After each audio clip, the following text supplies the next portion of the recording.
გამარჯობა. დღეს გადავწყვეტე მოვამზადოთ ძალიან მარტივი სახელდახელო კომბოსტოს სალათი.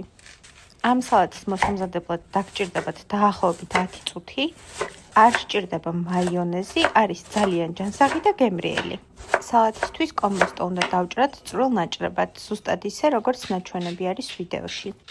მიღებულ დაჭრილ მასას ვამატებთ მარილს და ძალიან მსუბუქად დავამუშავებთ ხელით.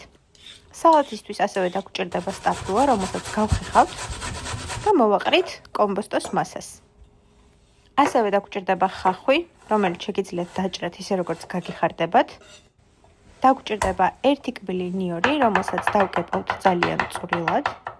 მიღებული მასის შესაზავებლად გამოვიყენებთ ნიგოს, რომელიც შეგიძლიათ გახეხოთ, დანაყოთ ან ჩოპერში გაატაროთ, როგორც თქვენთვის უფრო კომფორტული იქნება.